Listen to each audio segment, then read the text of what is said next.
Now, has she been kind of nervous since she was a puppy? Been a little standoffish of strangers and whatnot, so she's kind of been this way. We don't really let folks around to like pet her and kind of touch her and stuff like that. Right now, I think she's pretty nervous, and he'll be the same thing because they're in a different area. So one thing I want to do with her is I want to create more engagement, a little bit more enthusiasm, a little bit more motivation, a little bit more positive. Because right now I feel like she's in escape mode because she's nervous. Yeah. Some dogs come in with their belly up. They're like, cool, kill me, I don't care. And then other dogs come in and they're like, what the hell is this? It smells like dogs. Am I at the vet? Who is this? Who's that? And then they try to escape. Yeah. So one thing I want to do is get her a little bit more motivated and engaged with you. So basically what this is it's like a slip leash. So the reason why I want to do that with her is because when you're building confidence with a dog, it's much like a kid, right? Where they're like, I can't do this, I can't do this, I can't do this, I can't do this. And then you need to be able to be like, hey, calm down, right? It's fine. And with the flat collar, it has no action. Right. So you're not able to do that. You're not able to like disrupt that escape behavior. Yep. Like her behavior right now is fight or flight, and she's getting out of here. So work with her with that and see how that works. Yep. And then turn. So what I would suggest for you to do is when you do your directional changes, right now you're not doing any verbals, right? You're not doing any audible to switch, right? You just do a slight drag of the feet. Your training with her right now has been nonverbal. It's all physical. She needs probably a little bit more guidance in that scenario. When you come out, you're like, this is, hey, we're going this way. And what I want you to do is say her name, say heel. So here's my point, is if you break it down behaviorally, with anything that's trying to learn, dog, pigeon, kid, giraffe, whatever, you say, hey, do this, and then they do it, yay, good that. It gives them that motivation, it gives them that confidence.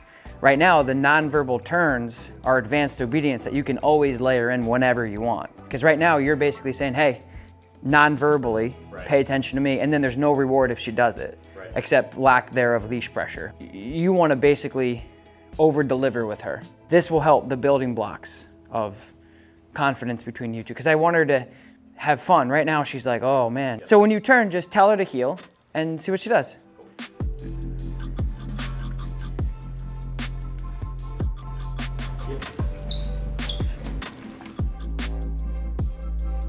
Good, and stop.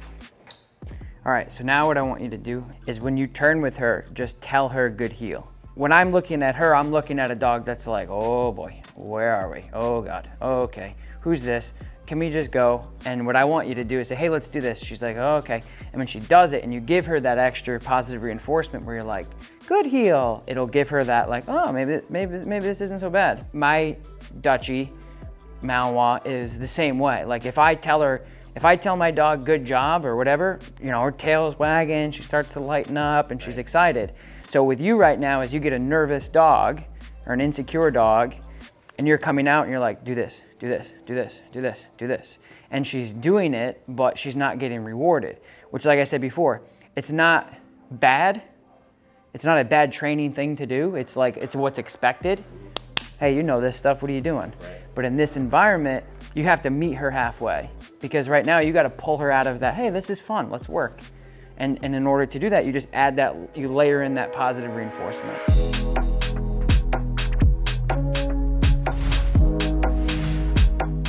One of the missing pieces that we're probably working with is just her ability to feel empowered to do more things and to be more confident. Let's ask her to do some placing, and then I want to see how this looks. Good. So what I would have done is individually, I would have rewarded her for each individual command and compartmentalized it. So when she places, good place, sit, good sit. Basically, I want her to have more fun. Right. I want her to be happier. And I want her to show me that she's happier. So here, let me see the leash really quick. Place, good place, sit, good sit, well done, good, free. She knows what she should be doing. Right. And I think that that's something that's gonna be hard for you and most dog owners is like, man, I really don't wanna reward her every time. She knows this shit really well. It's not necessarily like, oh, I don't know place and I've done it. It's more like I did place, now what? And really just rewarding her for that stuff to kind of build her up. Place. Good, good place. There you go. Good place. Good. So let's just do that again. So place, sit, stay. Place. Good, good place. Stay. Down. Good down. Down. Good. Good. Good papa. Yes, free. Good. Okay. you can just tell how much she loves you.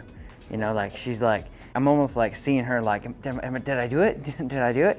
And I feel like the more you layer in that, like, yeah, good job. And you don't even have to, like, you could do it your own way. You don't have to do it like every single time, like overdone. You can just say, place, good place, sit, good sit, break, good break, and just really like ask, reward, ask, reward, ask, reward. And I feel like right now it's ask, reward. Yeah.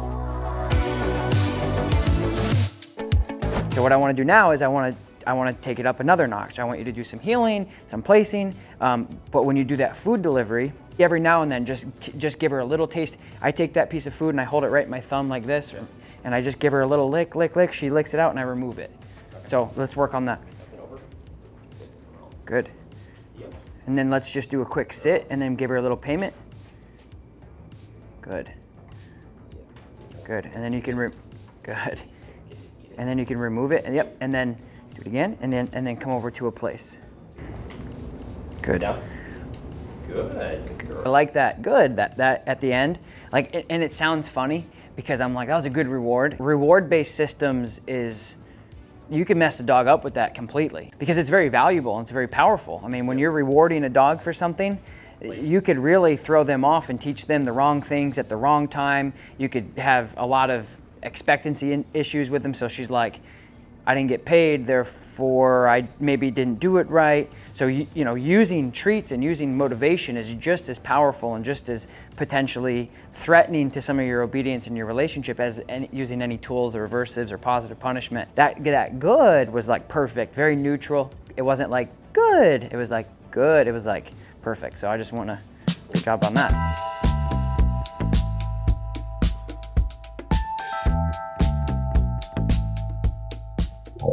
So what would you say as far as obedience goes with Max that you really, really want to work on and make better? You know, there's always the focused heel, but he has a tendency to kind of roll forward a little bit. You know, it's really just kind of the immediate reaction to a command. He's not a foodie at all, so he's not motivated by food. As far as like play, like a toy or something, like he'll do it just because Alita's doing it, but if you throw a ball, there's a high likelihood you'll end up picking it up yourself. Down. Down.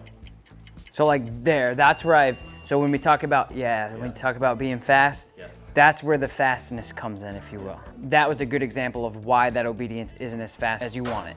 Yep. Is because, and again, it's really up to you. You know, we're not necessarily doing competition obedience, but if you want your down, for an example, to be faster, then you have to hold accountability immediately with him. So if you say down, and he knows it, or this is a template for anything, and he decides to 1, 2, waiting for that, and then you down him again, his down will always be on the secondary down, or even the third, or even the pressure. He's waiting for the pressure to go down. That's what's gonna make your obedience slow. So what I want you to do is I want you to give him pressure after you say down to him if he doesn't go down. Down. Typical Malinois, good down. So he definitely has a lot more confidence than she does. So you say your competitive heel you want to get better at? I would like to, yeah. So let's work on that. So I want to see what that looks like right now, and then we'll tune it up. Okay. So you want him more like focused up? Yeah, and here, because he doesn't always stay here. There's a lot of things that go into this. There's rear end awareness, there's just creating engagement in general, there's healing in general, so there's a lot of different things that go into that like competitive heel. So think about this kind of like a video game where if he's looking away, you're losing points, and if he's looking at you, right, you're gaining points here. When you move forward and he is doing what you want, reward him, good heel. But what you don't want to do is you don't want to take a half-assed heel, yep, and then try to heal him for a long segment and then complain about the healing not being good. Break it down even smaller to say heal from A to B, and the B will be over here. Go forward, and if he does well, reward him on the way and then give him a break. So only reward him when he does what you want. See, because right now you can't really correct them because you don't have like a focus command. Right. You see what I'm saying? Yep. Good. There you go. Good. What I would do is don't, like when you're walking with him and he does it, yep, I wouldn't touch him because that's throwing him off. Okay. So when you're healing with him and he looks up, good heel, 1, 2, 3, break. Break him before he breaks himself and gets kind of sloppy with it. So what I would do is just, again, like make it a party. we can't correct him for not doing what we want him to do because he doesn't. So we're almost free shaping in a way. So you're basically just waiting for him to do it and then, yes, good heel, and then you're moving forward. Again, it would make more sense, it would be easier if we taught him this focus command or this watch command, but we don't have time for that. So we're just, this is reality and this is how we train here. Yep. So when you're walking, heel, if he looks, yes, good, heel, okay, break, good, and break off like that. Very good. So now when you're heeling with him, give him a little bit of leash pressure to see if he'll look up at you. Okay. And then when he looks up at you, your pressure comes off your leash, and then you're also verbally saying, good heel. 1, 2, 3, break. Good heel. Good heel. Break. Oh, close. So try to break him before he breaks himself. Okay. Yes, good heel. Break. Good. Good. Well done. The hardest thing with this is tedious consistency, but also people just expecting a mile when you haven't even earned an inch. Right. So when you're walking with him, it's literally pressure, pressure, pressure. Hey, what's up? Good heel, break. Literally 3 or 4 steps and then you break. Okay. Once he understands that this releases the pressure from the leash and also gives him that verbal voice inflection reward, and then you go 1, 2, 3, break. 1, 2, 3, 4, break. 1, 2, it's just like exercise and learning anything. So one thing that you can do in the future, just in between sessions or when you go home, is start working on that focus, like that separated thing, to teach him to look directly at you. Then the heel and those things kind of come together, and then he captures that a little easier. Don't look so much long term, you know? It's the same thing like learning, like if you want to learn how to play a song on a guitar, you have to learn the individual notes before you make it a song.